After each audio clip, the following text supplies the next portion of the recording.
This is our boy, and we don't need to consult with any more physicians until I bring this little guy home. He's our son, and that's that. An update on our family, James and Myka Stauffer, episode 2. And have you ever clarified that much that you actually liked your kids enough to keep them? I mean, I haven't, but I'm just checking.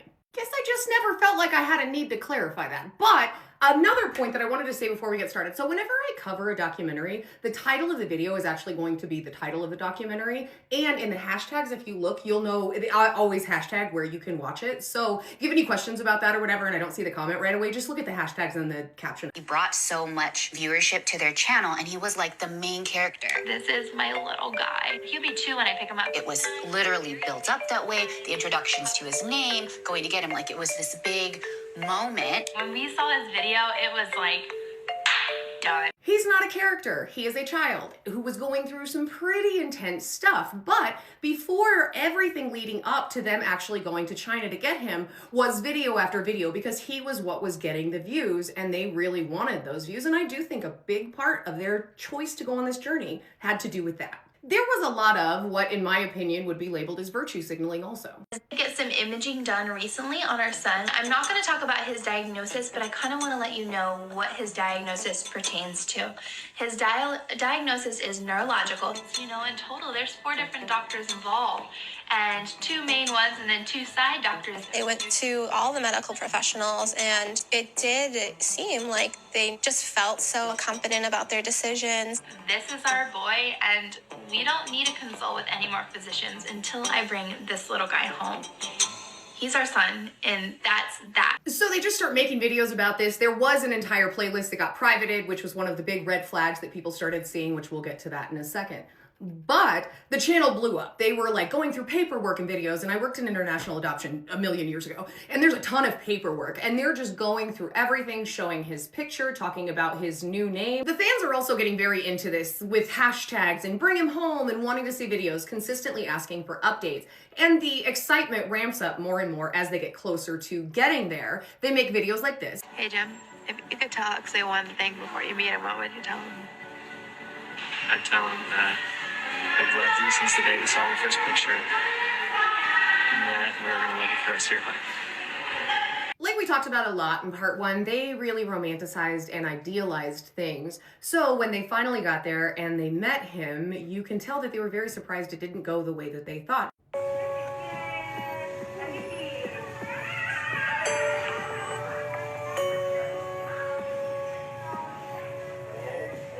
You just were wondering what was going through her head.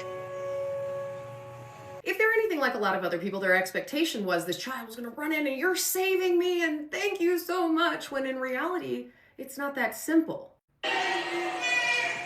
Something that family kind of opened the world to is adoption is trauma. It was harder because Huxley was a little bit older, so he already had attachments to his foster mom. People know he's home now, and they're demanding updates and updates and updates, and Myka and James come out being very open about the fact why there aren't really a lot of updates.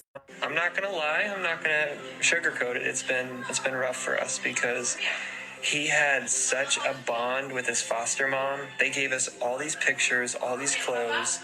They took him to the beach. They took him to see dolphins. They took him to the park every day. I mean, the kid had a full-blown mom, it seems like.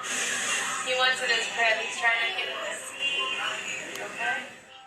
Instead of just hearing it from me or the Stauffers, which we've never been in that situation, this documentary was actually really well-rounded in the fact that it spoke to people who have been in that situation from the side of the child. I am a transracial international adoptee. I was a son before I was adopted. Cameron on his tire. We had a life before we were adopted. We had names. We had relationships.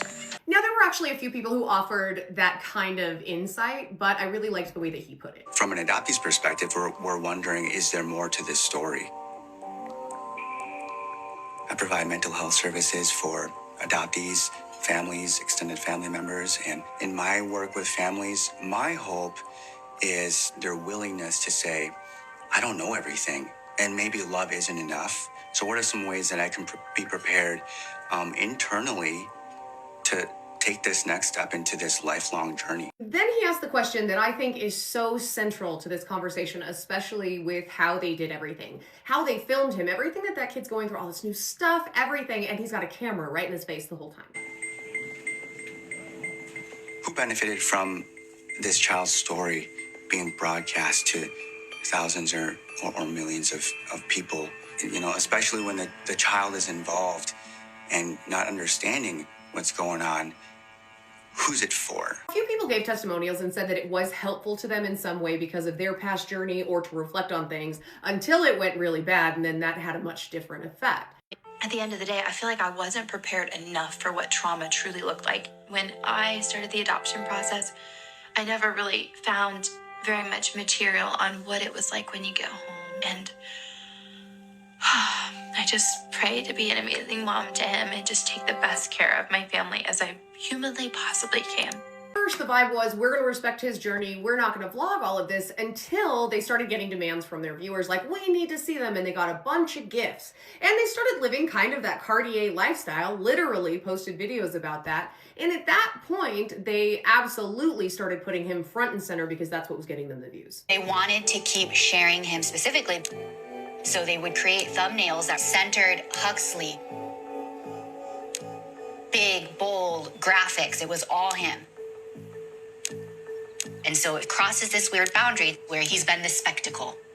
And they had to keep it going because that's still what people were there for. Thankfully, because Myka and James wouldn't give interviews for this, another family channel explained why they do that. And I don't know if I would have said this with my whole chest, but you know, whatever. The problem is like for us, we're a family channel. And I think a lot of people don't realize the algorithm rewards more aggressive videos. And what I mean by that is the algorithm makes it so that if you make a more aggressive title about your kids or about something super dramatic that happened, it will get more views. And so I think that it puts families in a really tough situation because it can create this amazing niche community, but it also can pull people to the edges. Sure what response we're looking for here. I'm sorry you have to exploit them a little extra so people will watch the video so you make money. I'm not sure where that's supposed to go. For the oldies, do you remember Bill Engvall, that here's your sign thing? That. Now, I have to do another part to this because this episode did have actually a lot of information. I will see you there, and I hope to post it tonight, if not tomorrow morning, and I will see you then. Have a good day.